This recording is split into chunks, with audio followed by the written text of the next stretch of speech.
नमस्कार मंडळी, श्री स्वामी समर्थ. स्वामी समर्थ तुमच्या सर्वांच्या सर्व इच्छा आकांक्षा पूर्ण करो, हीच मी स्वामींच्या चरणी प्रार्थना करते आणि आपल्या आजच्या व्हिडिओला सुरुवात करते. पितृपक्ष आता चालू होणार आहे. म्हणजे बघा, 6 तारखेला अनंत चतुर्दशी आहे आणि पौर्णिमेपासून पितृपंधरवडा हा सर्व पितृ अमावस्येपर्यंत चालत असतो. तोपर्यंत आपण आपल्या पितरांना जीव घालत असतो. त्यानंतर आपण घटस्थापना करत असतो. तर बघा, आता हा आपल्याकडे गणपती उठल्यानंतर लगेच पितृपक्ष हा सुरू होत आहे.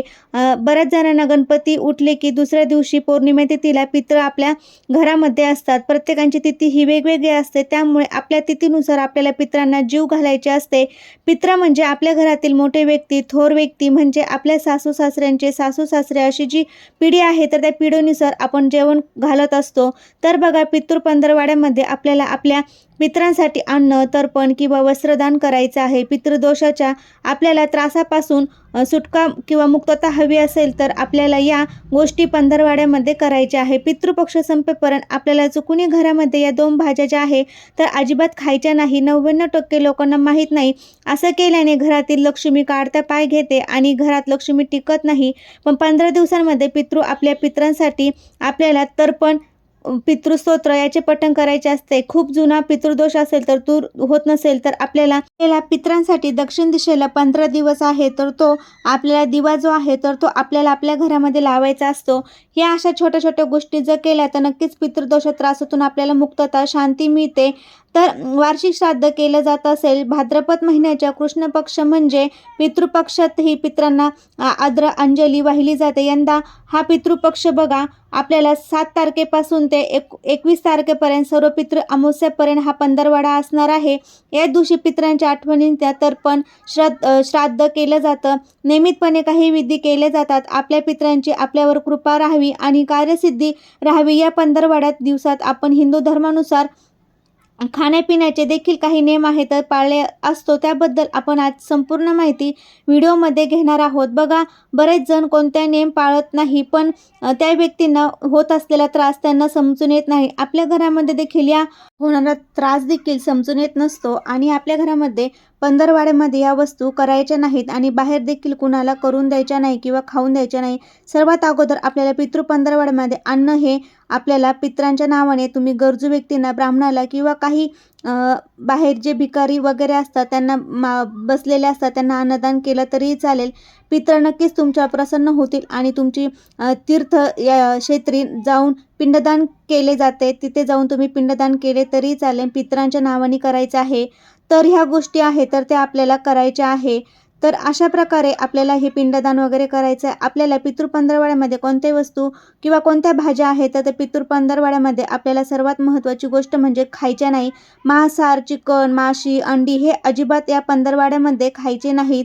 मांसाहार, दारू सेवन आपल्याला टाळायचे आहे. ह्या गोष्टी करायच्या नाही. हिंदू धर्मातल्या रीतीनुसार पितृ पंधरवड्यात मांसाहार किंवा अंड खाणं पण वर्ज्य करायचं आहे. दारू पिणं, सिगारेट तसेच तंबाखू खाणं या गोष्टी आपल्याला या पितृ पंधरवड्यामध्ये निषेधपणे करायच्या नाहीये. या गोष्टी टाळायच्या आहेत. तर आपल्याला या गोष्टी चुकूनही करायच्या नाहीत, खायच्या नाहीत.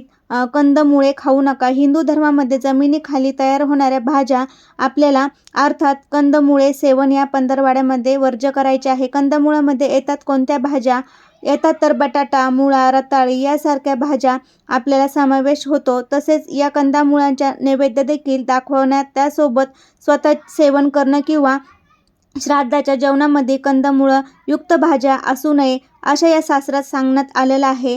या गोष्टी पालन न केल्यास पितरांच्या रोषाला सामोरे जावं लागतं असं म्हटलं जातं. त्यामुळे आपल्याला या कंदमुळांच्या भाज्या पितृपंधरवड्यामध्ये पितृपंधरवड्यात खायच्या नाही. मी तर सांगते, जे कंदमुळाच्या भाज्या कोणत्या आहेत, बटाटा, मुळा, रताळी या भाज्या आपल्याला चुकूनही खायच्या नाही. बटाटा देखील खायचा नाही. त्याचप्रमाणे आपल्याला पितृ पंधरवड्यामध्ये काही वस्तू देखील वर्ज्य करायच्या आहे. शास्त्रात सांगण्यात आलेले आहे की या गोष्टी आपल्याला टाळायच्या आहे. आपल्याला या कंदमुळांच्या भाज्या पितृ पंधरवड्यामध्ये खायच्या चुकूनही नाही. मी तर सांगते की कंदमुळाच्या भाज्या कोणत्या आहेत तर बटाटा, मुळा, रताळी यासारख्या भाज्या आपल्याला चुकून या दिवसामध्ये खायच्या नाही. त्याचप्रमाणे आपल्याला या पितृ पंधरवड्यामध्ये काही वस्तू खरेदी वर्ज्य करायच्या आहे. हिंदू धर्मात असं म्हटलं गेलं आहे की प्रत्येक खाद्यपदार्थांच्या सेवनांना माणसांच्या स्वभावावर आणि प्रकृतीवर मानसिकरित्या परिणाम होत असतो. पितृपक्षात आहार आणि आचार या सात्विक असावा असं शास्त्रात सांगण्यात आलं आहे. तामसिक वृत्ती म्हणजे स्वभावात ताणतणाव किंवा चिडचिड होणे वाढू नये, तसंच आपल्याला जास्त चिडू नये किंवा आपल्या घरातील व्यक्ती चिडचिड करू नये यासाठी आपल्याला पित्त वाढू नये यासाठी देखील कांदा आणि लसूण यासारखे तामसिक पदार्थ गुण वाढवणारे खाद्यपदार्थ खाणं टाळायचं आहे.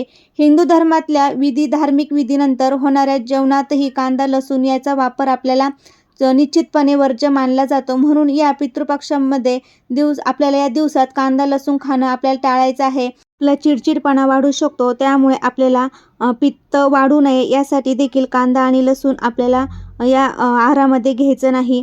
आपल्याला सात्विक आहारच यामध्ये घ्यायचा आहे. हिंदू धर्माच्या धार्मिक विधीनंतर होणाऱ्या जेवणातही कांदा लसूण खाणं आपल्याला टाळायचं आहे, वापर करायचा नाही, निश्चितपणे वर्ज्य मानला जातो. म्हणून या पितृपक्षाच्या दिवसात कांदा लसूण देखील आपल्याला खायचा नाही आहे.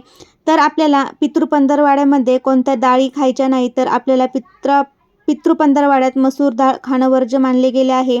मसूर डाळीचं सेवन निश्चितपणे टाळायचं आहे. पण आपल्याला कुठलंही कच्चं धान्य आपल्याला खायचं नाही. प्रत्येक धान्य हे आपल्याला शिजवूनच खायचं आहे, हे देखील आपल्याला लक्षामध्ये ठेवून करायचं आहे. त्याचप्रमाणे शास्त्रात दिल्याप्रमाणे पितृपक्षात चणे खाणे देखील चुकीचं मानलं गेलं आहे. म्हणून तर्पण आणि श्राद्ध विधी करणाऱ्या यममानाने चणे डाळ खाणं देखील टाळायचं आहे. इतकंच नाही तर चण्याच्या डाळीपासून आमटी, चण्याच्या पिठापासून बनलेले मिठाई किंवा चण्याच्या पिठापासून बनलेले पदार्थ खाणं देखील आपल्याला कटाक्षाने टाळायचं आहे. तर अशा प्रकारे आपल्याला कंदमुळाच्या भाज्या देखील या पितृपंधरवड्यामध्ये खायच्या नाहीत. या भाज्या फक्त आपल्याला पंधरवड्यामध्येच खायच्या नाहीत. तामसिक पदार्थ चिकन, मटण, अंडी हे देखील आपल्याला या पितृपंधरवड्यामध्ये करायचे नाहीत. अशाच प्रकारे तुम्ही पितृपंधरवड्यामध्ये हे नेम पाळले तर घरामध्ये तुम्ही या भाज्या केल्या नाहीत तर लक्ष्मी घरातून काढता पाय घेणार नाही. आणि जर तुम्ही हे नेम आणि ह्या भाज्या घरामध्ये पितृपंधरवड्यामध्ये केल्या